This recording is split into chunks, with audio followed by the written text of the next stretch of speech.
वक्त था 8 मार्च 2014 का। मलेशियन एयरलाइन की फ्लाइट MS-370 कुआलालंपुर से टेक ऑफ करती है। प्लेन में बैठे होते हैं 239 लोग। हर चीज बिल्कुल नॉर्मल थी। उस वक्त एयर ट्रैफिक कंट्रोल को कॉकपिट की तरफ से एक रूटीन रेडियो मैसेज मिलता है। उस लम्हे किसी को अंदाजा भी नहीं था कि ये अल्फाज पायलट की तरफ से सुने जाने वाले आखिरी अल्फाज होंगे। टेक ऑफ के सिर्फ 38 मिनट्स बाद एयरक्राफ्ट की तरफ से तमाम कम्युनिकेशन बंद हो जाती है। सिविल एविएशन रडार के लिए MS-370 गायब हो चुका था।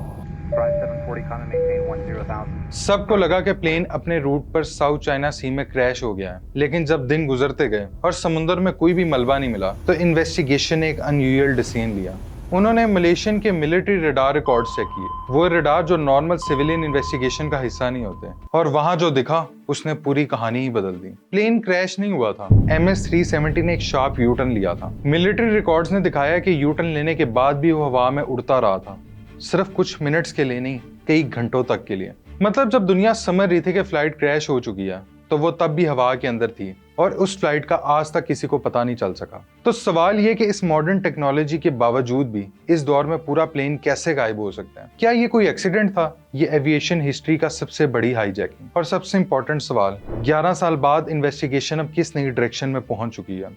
लेकिन इस मिस्ट्री को समझने के लिए हमें पहले वो 38 मिनट्स दोबारा समझने होंगे कि आखिर हुआ क्या था। Malaysia Airlines flight MH370, 239 people on board, including 4 Americans. MH370 disappeared en route to Beijing. इस मिस्ट्री को देखकर जो सबसे पहला सवाल माइंड में आता है वो ये है कि क्या ये एक्सीडेंट था? अगर एयरक्राफ्ट मैकेनिकल फेलियर का शिकार होता तो कोई इमरजेंसी कॉल होती, मेडे होता, या पायलट की पैनिक ट्रांसमिशन होती, कुछ तो ऐसा होता।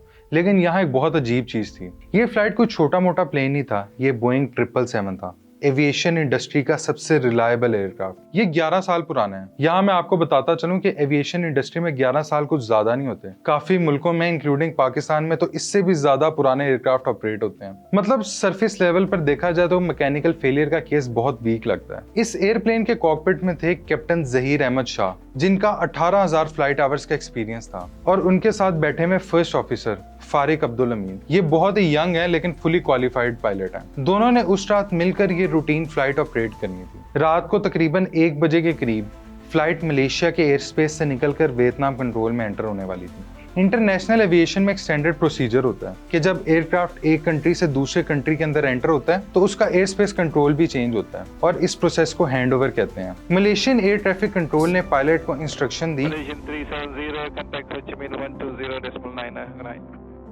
पायलट ने जवाब दिया कि गुड नाइट मलेशियन 370। मतलब एयरक्राफ्ट अब वियतनाम एयर ट्रैफिक कंट्रोल हो ची मिन से बात करेगा, और बाद में यही मैसेज कॉकपिट की तरफ से मिलने वाला आखिरी मैसेज साबित हुआ। यहाँ मैं आपको एक इंटरेस्टिंग बात बताता हूँ। मॉडर्न एयरक्राफ्ट गायब नहीं हो सकते, उनको कई लेयर्स में ट्रैक किया जाता है। सबसे पहली लेयर होती है रडार, लेकिन रडार भी 2 टाइप्स के होते हैं। एक होता है प्राइमरी रडार जो कि सिर्फ मेटल ऑब्जेक्ट को डिटेक्ट करता है, इससे स्क्रीन के ऊपर सिर्फ मूविंग डॉट नजर आता है। और सेकेंडरी रडार होता है जिसे ट्रांसपोंडर कहते हैं। ये सिस्टम बहुत ही ज्यादा इंपॉर्टेंट है और इस कहानी में भी एक अहम रोल अदा करेगा। ये ट्रांसपोंडर एयरक्राफ्ट का नाम, एल्टीट्यूड, स्पीड ब्रॉडकास्ट करता है। इसी की वजह से स्क्रीन पर MS-370 लिखा हुआ दिख रहा होता है। उस रात पायलट के आखिरी मैसेज के बाद ये ट्रांसपोंडर गायब हो जाता है, मतलब रडार पर लेबल बंद हो जाता है, और यहीं से असल में सारी मिस्ट्री शुरू होती है। इस वक्त एक ऐसा और भी सिस्टम था जो बंद होता है, जिसे ACARS कहते हैं। ये सिस्टम एयरक्राफ्ट की टेक्निकल रिपोर्ट्स एयरलाइन को भेजता रहता है, और वो भी अचानक से गायब हो जाता है। मतलब 2 अलग सिस्टम लगभग एक ही वक्त पर बंद हो जाते हैं। ये कोइंसिडेंस बहुत ही ज्यादा अनयूजुअल था, जितना आप लोगों को सुनने में भी लग रहा होगा। ऐसा लगता था कि एयरक्राफ्ट के रिपोर्टिंग सिस्टम को जैसे जानबूझकर बंद कर दिया गया हो। लेकिन इस स्टेज पर कोई भी पैनिक नहीं करता, क्योंकि कभी कभी सिस्टम्स फेल कर जाते हैं, रेडियो फ्रीक्वेंसीज इश्यूज भी कर सकते हैं। इस तरह की सिचुएशन में प्रोसीजर बिल्कुल सिंपल होता है कि एयरक्राफ्ट को बार बार कॉल करो, और अगर रिस्पॉन्स नहीं आता तो अलर्ट लेवल रेज करो। वियतनाम एयर ट्रैफिक कंट्रोल ने एयरक्राफ्ट को कांटेक्ट करने की बार बार कोशिश की, Malaysian 370. लेकिन कॉकपिट की तरफ से कोई जवाब नहीं आया। उन्होंने कुआलालंपुर के एयर ट्रैफिक कंट्रोल को कॉल की और पूछा कि क्या तुम्हारे रडार पे प्लेन दिख रहा है, और यहीं से असल में कंफ्यूजन शुरू भी हुई। वियतनाम को लगा कि शायद एयरक्राफ्ट अभी भी मलेशिया के कांटेक्ट में है, और मलेशिया को लगा कि शायद एयरक्राफ्ट अब वियतनाम एयर ट्रैफिक कंट्रोल के साथ है। और इसी मिसअंडरस्टैंडिंग की वजह से ऑलमोस्ट 17 मिनट तक किसी को भी क्लियर नहीं था कि एयरक्राफ्ट किसके साथ एक्चुअली में कांटेक्ट में है। इन 17 मिनट्स के दौरान एयरक्राफ्ट हवा में ही था, लेकिन उसे कोई भी एक्टिवली ट्रैक नहीं कर रहा था। किसी को इस वक्त तक अंदाजा भी नहीं था कि इन 17 मिनट्स में तो प्लेन ने अपना रूट भी चेंज कर लिया। इस वक्त तक सिर्फ वियतनाम और कुआलालंपुर के एयर ट्रैफिक कंट्रोल को पता था कि कोई बहुत चीज अनयूजुअल हो रही है। ऐसे केसेस में प्रोसीजर बिल्कुल सिंपल होता है कि फ्यूल लोड चेक करो, आसपास के एयरपोर्ट से कांटेक्ट करो, पता करो कि एयरक्राफ्ट किसी इमरजेंसी लैंडिंग में तो नहीं आया। ये सब कुछ किया गया, लेकिन प्लेन किसी भी एयरपोर्ट पर लैंड नहीं हुआ था। मतलब कि वो अभी भी हवा में ही था या फिर वो क्रैश हो चुका था। कुआलालंपुर से बीजिंग की फ्लाइट नॉर्मली 6 घंटे की होती है। अगर सब कुछ रूटीन में होता तो MS-370 सुबह तक बीजिंग के एयरपोर्ट पर लैंड कर चुकी होती। लेकिन जब एक्सपेक्टेड लैंडिंग टाइम गुजरता है और एयरक्राफ्ट एयरपोर्ट पर लैंड नहीं करता, तब अथॉरिटीज को रियलाइज होता है कि सिचुएशन कुछ सीरियस है। लेकिन उस वक्त सबसे लॉजिकल अजम्पशन यही की जाती है कि एयरक्राफ्ट अपने प्लान रूट में ही था और MS-370 का रूट जो कि बीजिंग की तरफ जा रहा था, तो ये यकीनन साउथ चाइना सी के अंदर क्रैश हुआ होगा। तो पहली सर्च ऑपरेशन भी वहीं से स्टार्ट हुआ। बहुत सारे शिप्स डिप्लॉय किए गए, एयरक्राफ्ट भेजे गए, सबको लग रहा था कि एक क्रैश इन्वेस्टिगेशन है। लेकिन फिर इन्वेस्टिगेशन में एक अनएक्सपेक्टेड चीज सामने आई। इन्वेस्टिगेटर्स ने डिसाइड किया कि मलेशियन के मिलिट्री रडार रिकॉर्ड्स को चेक किया जाए। नॉर्मली ये डाटा पब्लिक नहीं होता क्योंकि मिलिट्री रडार की इंफॉर्मेशन सीक्रेट रखी जाती है। मतलब ये वो डाटा होता है जो आमतौर पर सिर्फ आर्मी या डिफेंस अथॉरिटीज यूज करती हैं। लेकिन जब इन्वेस्टिगेशन में वो रिकॉर्ड देखे गए तो एक अनएक्सपेक्टेड चीज सामने आई। रडार पर एक एयरक्राफ्ट नजर आया था जो कि पहले बीजिंग की तरफ जा रहा था, लेकिन बाद में उसने वेस्ट की तरफ 10 ले लिया था। और वो भी कोई छोटा मोटा यूटर्न नहीं, ऑलमोस्ट 180 डिग्री का यूटर्न। पहले तो किसी को कंफर्म नहीं था कि ये MS-370 है, लेकिन टाइमिंग, आल्टीट्यूड, स्पीड सब चीजें मैच कर रही थी। बाद में ऑफिशियली कंफर्म हुआ कि ये MS-370 ही है और ये क्रैश नहीं हुआ था, ये अपना रूट चेंज कर चुका था।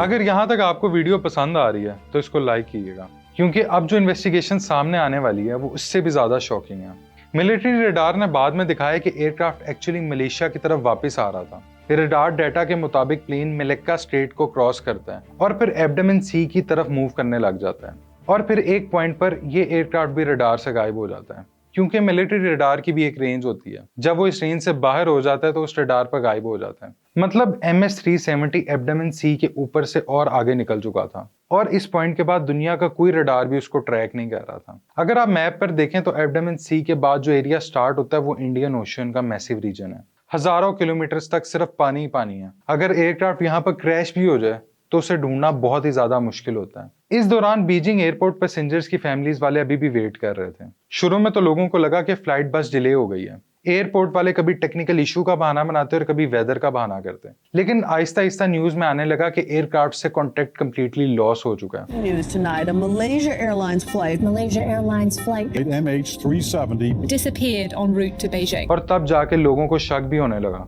कि शायद ये सिर्फ डिले का इशू नहीं है। और फिर हर जगह एक ही सवाल उठने लगा कि आखिर प्लेन कहाँ पर है।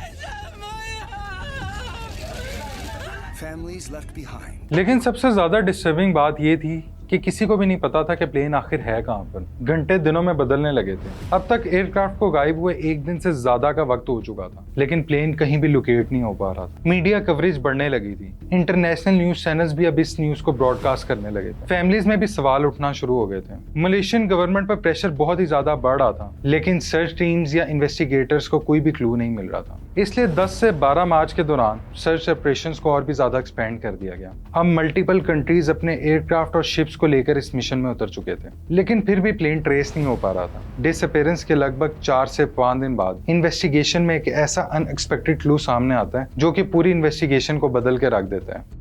और ये क्लू आता है असल में ब्रिटिश सैटेलाइट कंपनी इनमेरसा की तरफ से। The aircraft was on a particular route and a path. उन्होंने इन्वेस्टिगेटर्स को बताया कि उनके सिस्टम ने शायद एयरक्राफ्ट से कुछ ऑटोमेटेड सिग्नल्स रिसीव किए हैं। इसको टेक्निकली हैंडशेक्स कहते हैं। ये असल में छोटे छोटे ऑटोमेटेड सिग्नल्स थे जो कि एयरक्राफ्ट का कम्युनिकेशन सिस्टम हर घंटे सैटेलाइट को भेज रहा था।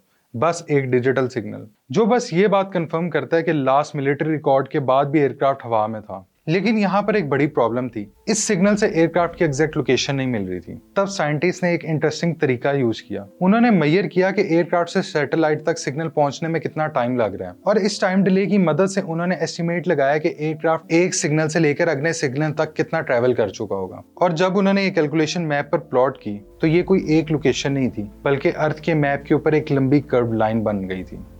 इसी कर्व लाइन को बाद में इन्वेस्टिगेटर ने नाम दिया द सैटेलाइट आर्क। लेकिन यहाँ पर एक सवाल उठता है कि एक सिंगल पॉइंट क्यों नहीं था, प्लेन की एग्जैक्ट लोकेशन क्यों नहीं मिल रही थी। इसको हम सिंपल तरीके से समझते हैं। सैटेलाइट सिर्फ इतना बता सकता था कि सिग्नल कितनी दूर से आ रहा है, लेकिन ये नहीं बता सकता था कि किस डायरेक्शन से आ रहा है। एग्जाम्पल के लिए सोचो कि अगर कोई आपसे बोले कि मैं तुमसे 10 किलोमीटर दूर खड़ा हूँ, तो क्या आप उसकी एग्जैक्ट लोकेशन बता सकते हो? नहीं, वो आपके इर्द गिर्द कहीं भी 10 किलोमीटर की रेंज में हो सकते हैं। इसीलिए मैप पर ये एक पॉइंट नहीं बना, मैप पर एक पूरा कर्व लाइन बनती है। ये जो आप कर्व लाइन देख रहे हैं, यही सैटेलाइट आर्क है। प्लेन ने सैटेलाइट से टोटल 7 बार कांटेक्ट किया था और हर कांटेक्ट ने मैप पर एक नया आर्क बनाया था। जब इन सारे आर्क को मैप पर देखते हैं तो इन्वेस्टिगेटर्स के सामने एक बहुत बड़ा रीजन सामने आता है। मतलब प्लेन इस पूरी लाइन के अंदर कहीं भी हो सकता है। इन्वेस्टिगेटर्स के पास 2 पॉसिबल डायरेक्शंस बनी थी। एक तो नॉर्थ, जो कि बहुत ही ज्यादा पॉपुलेटेड एयर स्पेस है, जहां से अगर बोइंग 777 गुजर रहा होता तो कोई ना कोई बता देता। तो आहिस्ता आहिस्ता नॉर्थ एलिमिनेट हो गया और अब सिर्फ एक दूसरी डायरेक्शन बचती है और वो है साउथ। और साउथ का मतलब है इंडियन ओशन, दुनिया का सबसे ज्यादा रिमोट ओशन में से एक। यहाँ कुछ जगह पर तो गहराई 4000 मीटर से भी ज्यादा है। 4000 मीटर की गहराई इतनी है कि इतनी में 4 दफा बुर्ज खलीफा ऊपर नीचे आ जाए। खैर, आखिरी सैटेलाइट हैंडशेक सुबह 8:19 पर रिसीव हुआ। इन्वेस्टिगेटर्स ने इसी को नाम दिया द 7th आर्क। और अगर मैप पर देखें तो ये एक मैसिव कर्व लाइन है जो कि सीधा इंडियन ओशन से गुजरती है और इसी के अंदर असल में कहीं ये एयरप्लेन भी क्रैश हुआ था। इस पॉइंट पर इन्वेस्टिगेशन पे एक ऐसी सैटेलाइट कैलकुलेशन पर डिपेंड कर रही थी जो ओरिजिनली एयरक्राफ्ट ट्रैकिंग के लिए कभी डिजाइन भी नहीं हुआ था। लेकिन फिर बात सिर्फ फ्लाइट और सैटेलाइट सिग्नल की नहीं थी, क्योंकि ये मिस्ट्री इंसानी जिंदगी से जुड़ी थी। इस वक्त तक तो फैमिलीज को यह भी नहीं बताया गया था कि आखिरी मैसेज के बाद भी प्लेन ट्रैक होता रहा है। 15 मार्च को मलेशियन प्राइम मिनिस्टर ने पहली दफा पब्लिक में कंफर्म किया कि फ्लाइट लास्ट मैसेज के बाद भी घंटों तक फ्लाई करता रहा। flew along the southern corridor, and that its last position was in the middle of the Indian Ocean. इस पॉइंट पे फैमिलीज ने क्वेश्चन पूछना शुरू किए कि आखिर प्लेन है कहाँ, क्यों हमें सही बात नहीं बताई जा रही, क्या इन्वेस्टिगेशन सही तरीके से हो भी रही है। मीडिया का प्रेशर तो पहले ही बहुत ज्यादा बढ़ चुका था और इस पॉइंट पे इन्वेस्टिगेटर्स को कुछ ना कुछ रिस्पॉन्ड करना था। ये वो मोमेंट था जब सारी इन्वेस्टिगेशन फ्रस्ट्रेशन में कन्वर्ट होना शुरू हो गई थी। डजन्स ऑफ कंट्रीज ने सर्च ऑपरेशन स्टार्ट किए थे। Naval ships, aircraft, under cover drones, यहाँ तक कि सबमरीन्स, सब इस सर्च ऑपरेशन में लगे हुए थे। अब तक सर्च पर $100 of millions का खर्चा हो चुका था। ये एविएशन हिस्ट्री का सबसे महंगा सर्च ऑपरेशन बन चुका था। लेकिन महीनों सर्च के बाद भी कोई क्लू नहीं मिला, ना कोई रैकेज मिला, ना कोई फ्यूल लीक मिला, ना ही कोई मलबा मिला। सर्च एरिया इतना ज्यादा बड़ा था कि एक्सपर्ट्स ने भी हार मानना शुरू कर दी थी कि शायद ये एयरक्राफ्ट कभी नहीं मिल पाएगा। जब इन्वेस्टिगेटर्स को लग रहा था कि ये डिसअपीयरेंस हमेशा के लिए मिस्ट्री बन के रह जाएगी, तब इंडियन ओशन के एक छोटे से आइलैंड पर एक छोटा कर्व व्हाइट मेटल पीस मिला। और ये किसी डिस्कवरी स्पेसशिप से नहीं मिला, बल्कि एक लोकल बीच क्लीनर को मिला।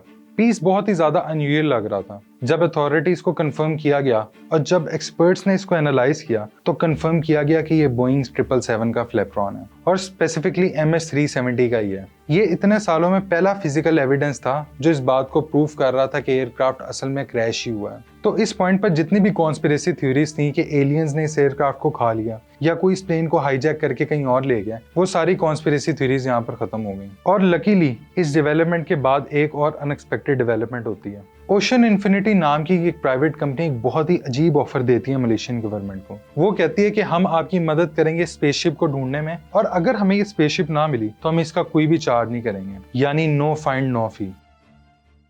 मतलब अगर एयरक्राफ्ट मिलता है तो पेमेंट मिलेगी।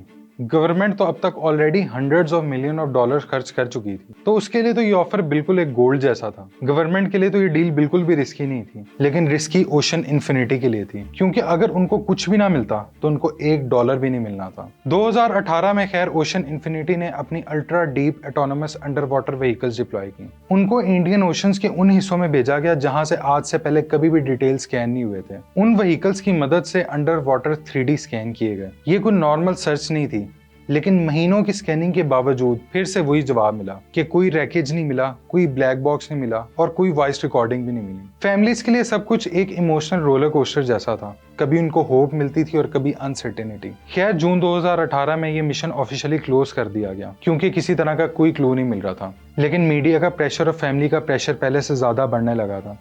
इस वजह से मलेशिया को सर्च फिर से रिज्यूम करनी पड़ी। तो उनके लिए सबसे इजी टारगेट ओशन इन्फिनिटी था। मलेशिया ने दोबारा ओशन इन्फिनिटी को कांटेक्ट किया और 2025 में मलेशिया ने एक नया एग्रीमेंट साइन किया। फिर से वही condition, no find no fee. लेकिन इस दफा सर्च एरिया और भी ज्यादा टारगेटेड था। रिफाइंड सैटेलाइट डाटा की बेस पर, और ओशन इन्फिनिटी के पास पहले से ज्यादा एडवांस ऑटोनोमस व्हीकल्स भी थी। सर्च दोबारा इंडियन ओशन में स्टार्ट हुई, लेकिन इतनी मॉडर्न टेक्नोलॉजी के बावजूद भी आज तक MS-370 की एग्जैक्ट लोकेशन नहीं मिल पाई। ब्लैक बॉक्स आज भी नहीं मिला, कॉकपिट वॉइस रिकॉर्डिंग भी नहीं मिली, और आखिरी 8 घंटों में प्लेन के अंदर क्या हुआ था ये आज भी एक मिस्ट्री है। लेकिन इतनी बड़ी मिस्ट्री और इतनी मेहनत के बावजूद भी इंटरनेट पे कॉन्स्पिरेसी थ्योरीज अभी भी फैलती हैं। कुछ लोग तो ये बात अभी भी मानते हैं कि प्लेन शायद किसी रिमोट मिलिट्री बेस लोकेशन पर उतारा गया हो, और कुछ थ्योरीज ने तो ये भी क्लेम किया कि इसको इंटरनेशनली शूट डाउन किया गया होगा। लेकिन इन्वेस्टिगेशन और रिपोर्ट्स इन सारी थ्योरीज को रिजेक्ट करती हैं, क्योंकि उस प्लेन के अब तक कई पार्ट्स कई जगह से मिल चुके हैं।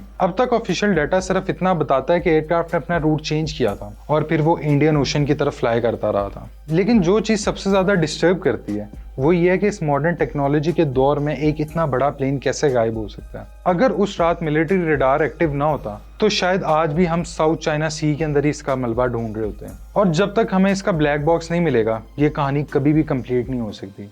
एविएशन हिस्ट्री में ये कोई पहली बार नहीं था कि समुद्र ने एक रात छुपा लिया हो। कुछ साल पहले टाइटन सबमरीन भी डीप ओशन में उतारी गई थी, जो आज तक कभी वापस नहीं आई थी। अगर आप देखना चाहते हैं कि टाइटन कैसे डूबी थी, उस मिशन में क्या टेक्नोलॉजी फ्लॉज थे, और कैसे मॉडर्न टेक्नोलॉजी के बावजूद भी समुद्र के अंदर इंसान हेल्पलेस फील करता है, तो वो वीडियो यहाँ पर अवेलेबल है।